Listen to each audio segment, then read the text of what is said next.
ये कहानी 16 साल के रोजर नाम के लड़के के ऊपर आधारित है जो अपने घर की सारी औरतों के साथ घबाघब करके उन्हें प्रेग्नेंट कर देता है और वो अपने इस महान काम को किस तरीके से अंजाम देता है वो हम आज की इस एक्सप्लेनेशन में देखने वाले हैं। आज मैं जिस मूवी को एक्सप्लेन करने वाला हूँ इस मूवी का नाम है what every French woman wants और ये मूवी 1983 में रिलीज हुई थी। मूवी के स्टार्टिंग सीन में हम 16 साल के रोजर को देखते हैं। रोजर अपनी स्कूल की छुट्टियों की वजह से अपने घर आ रहा था। तब उसके घर की एक मेड मिस लपीते उसे घोड़ा गाड़ी से लेने आती है और घोड़ा गाड़ी चलाते समय मिस लपीते के हिलते हुए पपीते देखकर रोजर उसे घूरने लगता है। ये चीज मिस लपीते भी नोटिस करती है लेकिन वो उसे कुछ नहीं कहती। घर पहुंचने पे रोजर की माँ उससे पूछती है कि तुम्हारी पैंट पे मेयोनीज कहाँ से लगी। लेकिन यहाँ हम व्यूअर्स को पता है कि घोड़ा गाड़ी चलाते हुए मिस लपीते के हिलते हुए पपीते देख के रोजर खुद को नहीं रोक पाया था। तभी रोजर की मौसी मार्गेरिटा उससे बोलती है कि इस उम्र में ये सब चीज नॉर्मल है और ये कह के वो रोजर की पैंट साफ करने लगती है। रोजर की एक छोटी बहन भी थी जिसका नाम बर्था था। उसके बाद बर्था रोजर को जंगल में ले जाती है जहाँ मिस लपीते भी थी।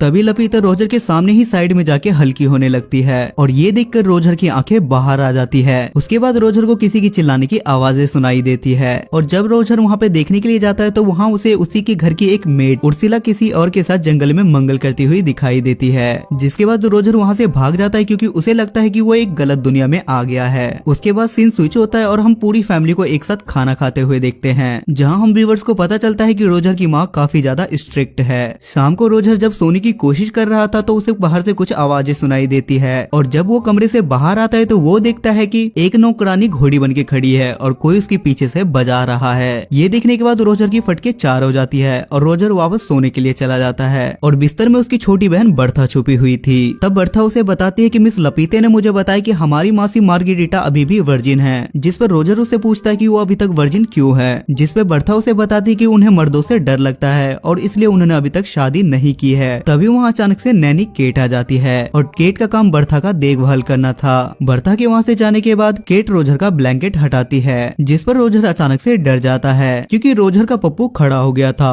और उसे देखने के बाद केट भी उससे थोड़े बहुत मजे ले लेती है। अगले दिन बर्था रोजर को एक नदी के किनारे ले जाती है जहाँ उसके घर की सारी मेड नहाते नहाते एक दूसरे से अपना सीक्रेट शेयर कर रही थी। बर्था और रोजर अपने घर के 4 मेड को छुपके से देख रहे होते हैं। तभी नदी के किनारे के पास 3 नमूने आ जाते हैं और ये तीनों भी रोजर के घर में काम किया करते थे और वो तीनों अपना पप्पू बाहर निकल के उन मेड्स के सामने ही हल्के होने लगते हैं और वो अपना स्पाइडरमैन उन मेड्स को दिखाने लगता है। तभी उर्सुला बोलती है कि तू शेर तो मैं सवा शेर हूँ और उर्सुला उन तीनों को अपना पिछवाड़ा दिखाने लगती है और उसके पिछवाड़े के दर्शन बर्था और रोजर पेड़ के पीछे छुपके से कर रहे होते हैं। अगले सीन में रोजर की बड़ी बहन एलिसा अपने पापा के साथ आती है और सब लोग उसका वेलकम करते हैं। एलिसा आते ही सब लोगों से गले मिलती है लेकिन जब रोजर की बारी आती है तो वो उसे फोरहेड किस करके वहाँ से चली जाती है जिस पर रोजर सोचता है कि मेरे अंदर कांटे लगे थे क्या। तभी बर्था रोजर को एक चर्च में ले जाती है जहाँ दोनों छत पर छिप जाते हैं। तभी वहाँ मार्गेरिटा आती है और वो चर्च के पादरी से अपनी सारी बातें बताने लगती है और वो पादरी से बोलती है कि जब से रोजर यहाँ आया है तब से हर रोज मैं सपने में उसके साथ धक्का पेल करती हूँ और ये सारी बातें रोजर भी सुन रहा था। ये सुनने के बाद रोजर बहुत ज्यादा खुश होता है और बहुत ज्यादा एक्साइटेड हो जाता है जिसके बाद वो पादरी के जस्ट बगल में गिर जाता है और पादरी इन दोनों को रोजर की माँ के पास ले जाता है जिस पर रोजर की माँ पादरी से बोलती है कि आप ही बताओ कि मैं इन दोनों के साथ क्या करूँ। जिस पर पादरी उसे बताता है कि तुम रोजर के पिछवाड़े पे मार मार के उसके बंदर के पिछवाड़े की तरह लाल कर दो तभी इसे समझ आएगा और ये काम मार्गेरिटा अपने शुद्ध हाथों से करेगी तो इसे ज्यादा मजा आएगा। तब रोजर की माँ मार्गेरिटा से बोलती है कि तुम एक हंटर लो और शुरू हो जाओ। पहले तो मार्गेरिटा ये करने से मना करती है लेकिन रोजर की माँ के फोर्स करने के बाद वो ऐसा करने लगती है और वो रोजर के पिछवाड़े पे हंटर मार मार के उसे बंदर के पिछवाड़े की तरह लाल कर देती है। रात को सोते समय रोजर को फिर से बाहर से किसी की आवाजें सुनाई देती है और जब वो अपने कमरे से बाहर निकलता है तो वो देखता है कि उसकी मेड हेलन किसी से ठुकवा रही थी और आज भी उसे बस हेलन ही दिखती है, उसके पीछे वाला बंदा बिल्कुल भी नहीं दिखता। लेकिन इस बार रोजर अकेले इस नजारे का मजा नहीं ले रहा था बल्कि मिस्टर फ्रैंक भी ये सब कुछ देख रहे थे। तभी वहाँ अचानक से रोजर के पास उर्सुला आती है और वो उसे बोलती है कि आओ मैं तुम्हारे पिछवाड़े में मूव लगा दूं। इतना मार खाने के बाद दर्द भी तो बहुत ज्यादा हो रहा होगा जिस पर रोजर उसे ऐसा करने से मना कर देता है। उसके बाद रोजर उसे पूछता है कि हर रात हेलन को कोई पीछे से बजाता है, क्या तुम्हें पता है कि वो बंदा कौन है। जिस पर वो रोजर से बोलती है कि ये हम मेड का टॉप सीक्रेट है। तब रोजर को ख्याल आता है कि उसने अकेले इस शो को नहीं देखा था बल्कि मिस्टर फ्रैंक भी इस शो को एंजॉय कर रहे थे। जिसके बाद रोजर सीधा मिस्टर फ्रैंक के पास जाता है जहाँ मिस्टर फ्रैंक दूरबीन से मियां खलीफा को देखने की ख्वाहिश में पैंट में हाथ डाल के अपने स्पाइडरमैन को तसल्ली दे रहे थे और रोजर के आते ही मिस्टर फ्रैंक वहाँ से चले जाते हैं। तब रोजर भी दूरबीन से देखने लगता है और और उसे नीचे दो शादीशुदा एलियन एक साथ कुत्ता डांस करते हुए दिखाई देते हैं। तब रोजर को समझ में आता है कि मिस्टर फ्रैंक अपने स्पाइडरमैन की मसाज क्यों कर रहे थे। अगले दिन रोजर को एक किताब मिलती है जिसमें द ग्रेट सनी लियोनी की कहानियां थी और रोजर उस किताब को बड़ी शिद्दत से छुपा लेता है और जाते वक्त उसे अपने मॉम डैड के कमरे में से घर घर खेलने की आवाजें सुनाई देती है और रोजर उसे लोक वाली छेद से देखने लगता है। लेकिन तभी उसे पीछे से एलिसा का फियोंसे रोलांड उसे देख लेता है और वो रोजर को धप्पा कर देता है, जिस पर रोजर उससे रिक्वेस्ट करता है और बोलता है कि तुम प्लीज इस बात को किसी को मत बताना। इस बात पर रोलांड भी इस मौके का फायदा उठाता है और वो रोजर से अपनी गाड़ी साफ करवाता है। अगले दिन रोजर घोड़ा गोदाम में वही किताब पढ़ रहा होता है जिसमें सनी लियोनी की सफलता की कहानी लिखी हुई थी और वो पढ़ने के साथ साथ वो अपने पप्पू को भी मसाज दे रहा होता है। लेकिन तभी वहाँ अचानक से थारा भाई जोगिंदर का फ्रेंच वर्जन आ जाता है और वो मौका देखते के साथ ही हेलन को खिड़की में आधा अंदर और आधा बाहर फंसा देता है और वो बाहर जाके साइड से हेलन की गैलन में पानी भरने के लिए जाता है। तभी हेलन की नजर रोजर पे पड़ती है और वो उससे हेल्प मांगने लगती है और जैसे ही रोजर उसकी मदद करने के लिए जाता है तो हेलन उसे बोलती है कि रुको जरा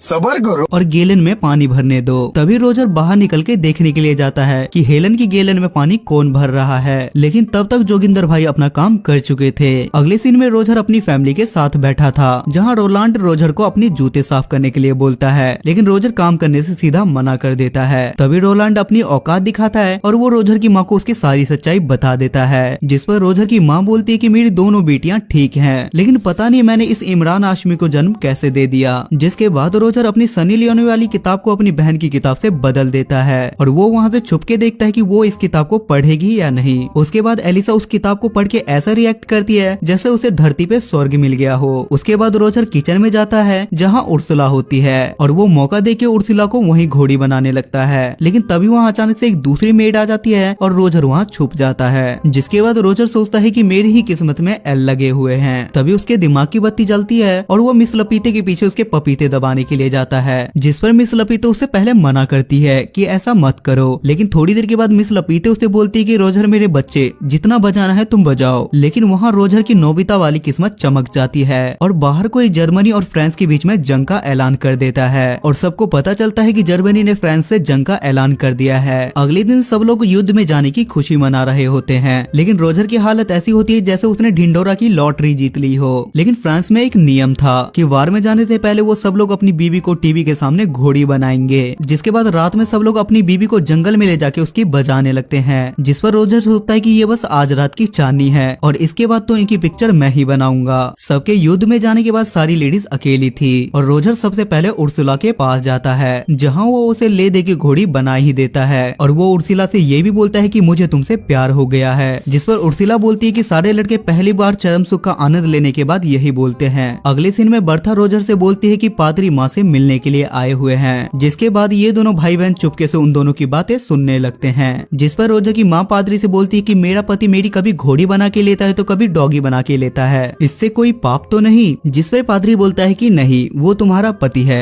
वो तुम्हारी घोड़ी बना के लिए या तुम्हारी डॉगी बना के ले, इसमें कोई दिक्कत नहीं है। लेकिन तभी रोजर की माँ रोजर को देख लेती है और वो बिना देर किए बाहर आ जाती है। अगले दिन बर्था की नैनी केट हमें दिखाई जाती है और वो नदी किनारे बैठ के अपनी जुल्फें सवार रही थी, लेकिन तभी वहाँ रोजर भी आ जाता है और वो पानी में जंगली सुअर की तरह तैरने लगता है। पहले तो रोजर केट से मजे लेता है, लेकिन जैसे ही वो देखता है कि वो भी राजी है तो वो मौके पे चौका मार देता है और वो दोनों वहीं पे घबाघब करने लगते हैं। अब रोजर पूरी तरीके से अल्टीमेट हरामी बन चुका था, जिसपे रोजर सोचता है कि अब सारी औरतों का मटका मैं ही फोड़ूंगा। और अगले दिन रोजर का बाप छुट्टी लेके वहाँ आ जाता है और रोजर देखता है कि मार्गेरिटा और केट उसके माँ बाप को घर घर खेलते हुए देख रहे हैं, जिस पर रोजर उनसे बोलता है कि तुमसे ना हो पाएगा और ये बोल के वो वहाँ से घर में चला जाता है। ये देखकर उसके माँ बाप हैरान हो जाते हैं और रोजर को वहाँ से भगाने लगते हैं। जिसके बाद मार्गेरिटा अपने कमरे में सोने के लिए चली जाती है, लेकिन रोजर उसके कमरे में उसे धप्पा कर देता है और उससे पूछता है कि क्या तुम अभी तक वर्जिन हो, तो आओ मैं तुम्हारा गेम बजा देता हूँ। जिसके बाद वो दोनों घबाघब करने लगते हैं। उसके बाद हम फिर से हेलन को देखते हैं जो चाय नाश्ता लेके आ रही थी, लेकिन इस बार युद्ध में जाने की वजह से उसकी बजाने वाला कोई नहीं था। तभी वो रोजर के कमरे में जाती है और और रोजर उसे पीछे से पकड़ लेता है और वो उसे घोड़ी बना देता है। अगले दिन रोजर एलिसा के पास जाता है जहाँ वो घोड़ों को घास खिला रही थी, जिस पर रोजर उसे बोलता है कि आज मैं तेरी भी पिक्चर बनाऊंगा।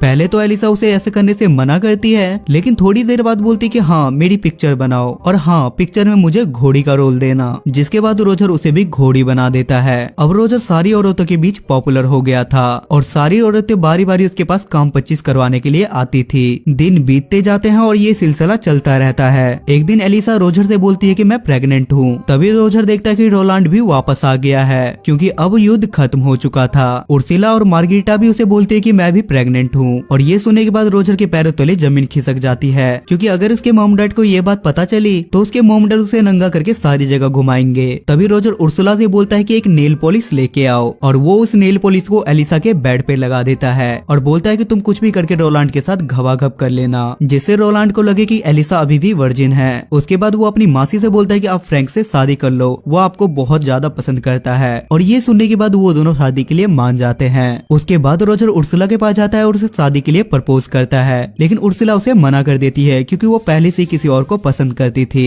उसके बाद तीनों औरतों की शादी हो जाती है और रोजर के कांड के बारे में किसी को काने कौन खबर नहीं होती और उसी रात रोजर फिर से हेलन के साथ घबाघब करता है और अगले दिन हेलन उसे बताती कि मैं भी प्रेग्नेंट हूँ। लेकिन अब रोजर की स्कूल की छुट्टियां खत्म हो चुकी थी, इसलिए वो उससे बोलता है कि मैं तुम्हारे लिए भी एक अच्छा सा पति ढूंढ लूंगा, जिसपे हेलन बोलती है कि तुम इसकी टेंशन मत लो क्योंकि मैंने सब लोगों के साथ घबाघब किया है और मैं इस पे किसी का भी नाम लगा सकती हूँ। उसके बाद रोजर अपने पापा के साथ खुशी खुशी वहाँ से चला जाता है और ये मूवी यहाँ खत्म हो जाती है। सो गाइस आई होप कि आपको आज की एक्सप्लेनेशन पसंद आई होगी।